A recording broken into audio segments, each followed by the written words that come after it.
Hello, everyone. So my name is Youssra Biare. I'm a program manager at High Atlas Foundation.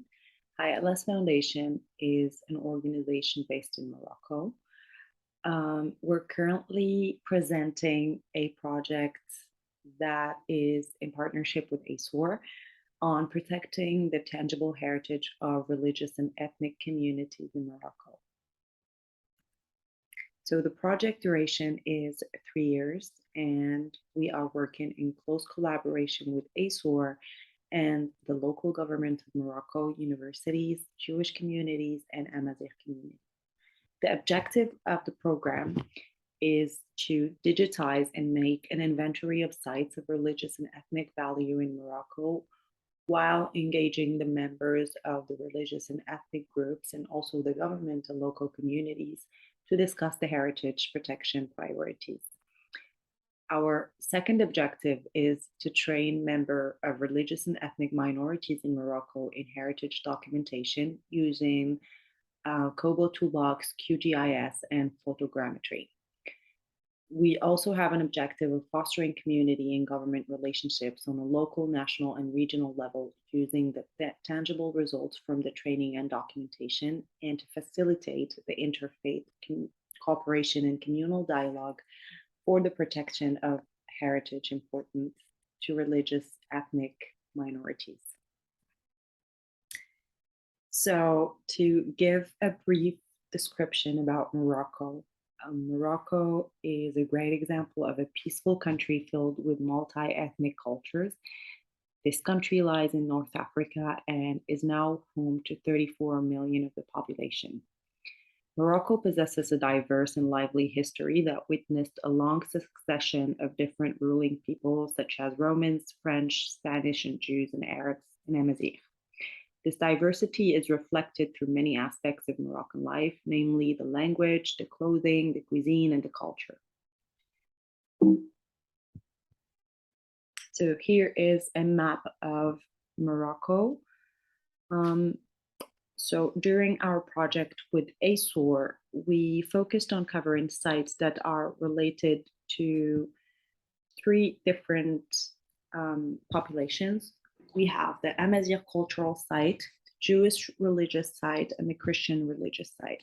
So during our project with ASOR, we focused on these three sites. For the Amazigh cultures, the reason why is that the Amazigh or the Berbers were the first inhabitants of North Africa, and they are also considered as its indigenous people. The history of the Amazigh people goes back more than 5,000 years ago.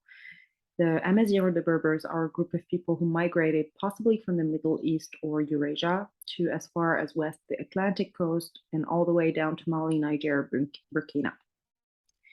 In Morocco, there are three main Berber groups who speak three varieties of the Amazigh language. We have the Amazigh from the Rif that speaks the Tarifit. We have the Amazigh from the Middle Atlas region that speak the Tamazight, and those from the High Atlas and Souss region in the south speak the Tashlihit. So we have an example of the Amazigh cultural site that ASOR and High Atlas Foundation are working on. For example, we have the Telwit Qsba, which is in Ouarzazate province, Morocco. So this Qsba is along the former route of the caravans from the Sahara over the Atlas Mountains to Marrakesh. The Qasba was the seat of El Glawi's family power, that's sometimes also called the Palace of Glawi. Its construction started in 1860, and it was further expanded in later years.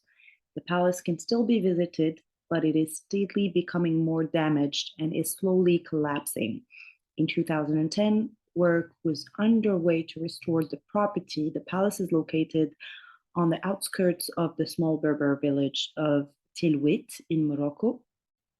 It lies at an elevation of 1,800 meters, occupying a strategic position in the High Atlas. The occupants of the palace had the privilege of being on the passage of the caravans and near major salt mines.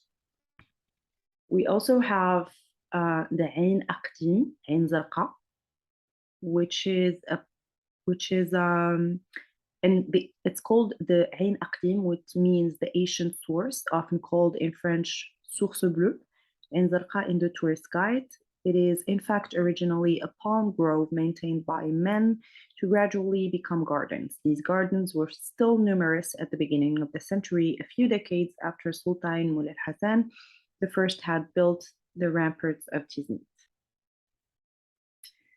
And as we said, we also are covering some Christian heritage sites in Morocco. For example, here we have the place of Shrin of Sidi Yahya bin Yunus, or John the Baptist, is one of those heavens for all Moroccans together. This tomb, located in the province of Oujda, is said to contain the remains of John the Baptist, a Christian saint, a location of shared history and interaction.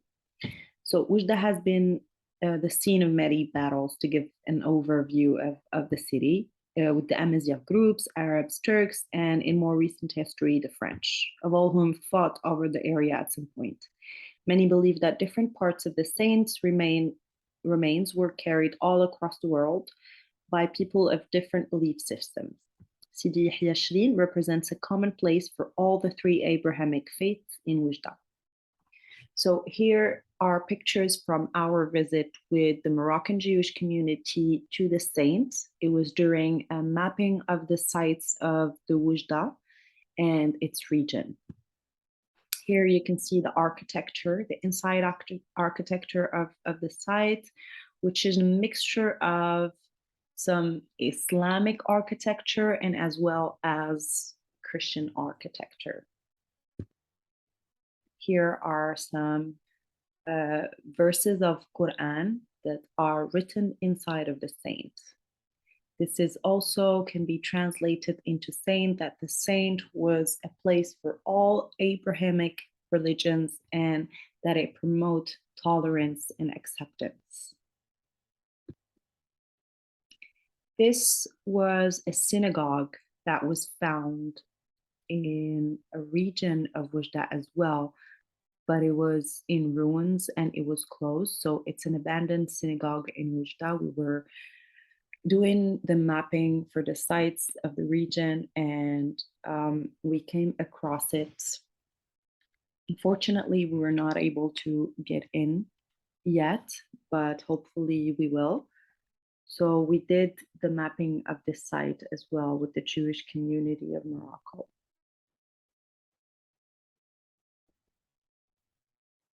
This is a picture of the Shrin of the Moroccan Jewish Rabbi David, or Mosh, near Ouarzazate. So this was also part of our mapping of the Ouarzazate region in the south. So the threats and challenges that face these sites varies from multiple reasons. It could be natural disaster, political, social changes, and just the lack of maintenance. While covering 100 sites that we are mapping with ASOR, we had the following statistics. So among the 100 sites we are studying, the following graph shows the condition of each and one, including Jewish, Amazigh, and Christian sites. 17 sites among the 100 sites that we are studying were being restored by government's effort and by local communities.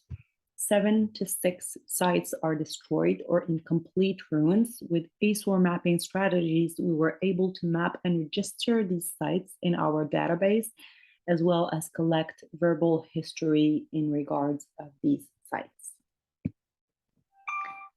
So HAF's approach addressing these challenges. HAF and local communities are taking immediate action to preserve Morocco's multicultural past and record the memories of peaceful coexistence. Thanks to ASOR, we are using an open source software to address mapping of religious and ethnic heritage sites, creating measured line drawing of heritage sites, creating a border community of support for these heritage resources through outreach techniques. The process of documenting heritage and archaeological sites through the country of utmost necessity in view of the risk and challenges that have become looming over them. such as natural disasters, such as floods, or those resulting from some reckless human actions, such as fires, theft, vandalism, that may affect them from some ignorant of their heritage value and importance. Loss, damage, or extinction of parts of this heritage remains a possibility, and this means the loss of historical memory of the field in question and the absence of timely and appropriate documentation for it. So for the first strategy and the first technique, we are doing the COBOL toolbox training. So far, HAF and ASOR have provided training for several HAF staff members, 15 Jewish community members from Casablanca, 13 Amazigh community members from Taroudant, 39 community members from Essaouira region, 28 community members from the south of Morocco, and we are still counting.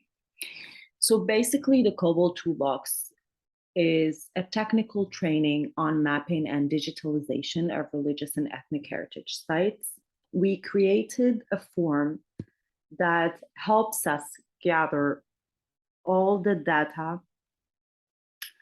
In this regard, a form was created that allows the field coordinators and also the communities that we are training to collect the data. For example, here we have the type of sites, condition of sites, age, location, architecture style, and current use of the sites. For example, for the type of sites, it could be a religious building, cemetery, it could be ruins, it could be a tomb. So these informations help us create a description for the sites that we are mapping out. We also have the second component of the training, which is on QGIS and photogrammetry. So as a follow-up to the COBOL Toolbox training, ASOR provided support and workshops on open source QGIS software to display the collected data as static and interactive maps.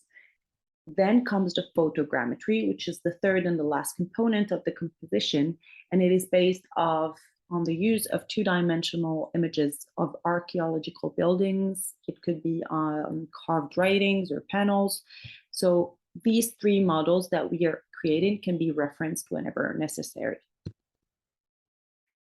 So here we have a map that shows all 160 sites that were mapped by HAF and by ASOR, which is a mixture of Amazigh, Jewish, and Christian sites. Here you can see how they are reported in the map of Morocco.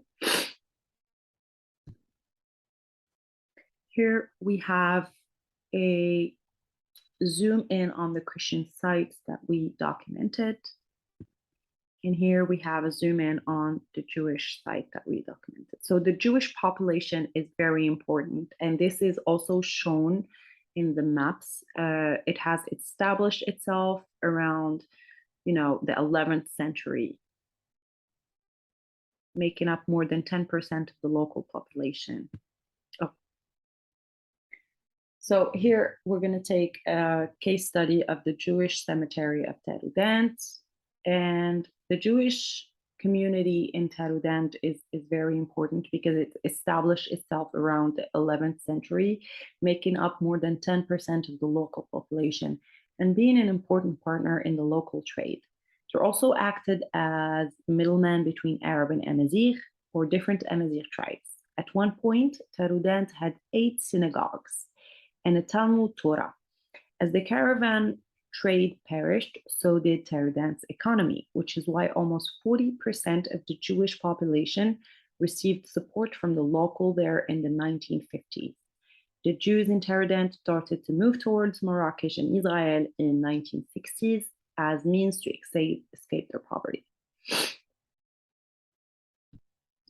Here we have another example of the Jewish cemetery in Ourika, and as you can see, it is in total ruins, and these were believed to be bones that were out of the tomb. It is in very bad condition, and this was found when we were doing the mapping of the sites in Ourika with HAF and ASOR. So to go over the status of restoration and efforts of mapped out sites in Morocco. Here is a graph with the percentage of the sites mapped by ASOR and Morocco, including, of course, Jewish, Christian, and Amazigh heritage sites that are and aren't yet restored. So, for example, the 5.6% are the sites that are being in progress of being restored. The 60% are the sites that were already restored and the work was done. And for the 34%, nothing was done, and they are mostly in ruins and in bad shape. So the reason why we are doing this mapping and digitalization is to actually shed the light on the sites that needs to be restored, to put them on a map, to valorize the cultural heritage of Morocco. So as a result, so far of the work that's been done, we have more than 160 sites mapped out and digitalized. We have more than 90% representative of religious and ethnic minorities that were trained and part of the trainings of ASOR and have on Kobo Toolbox, QGIS, and photogrammetry. We have created and we're able to create a dialogue between local communities, the decision makers, on the importance of preserving and maintaining the condition of heritage sites. We have articles that's being written. We have stories, verbal stories about these sites that are being collected, and we are documenting them. We were able to engage a discussion between different communities of different religions and different ethnicities around the importance of the heritage of Morocco. And we were able to bring them together closer to their heritage. Thank you so much.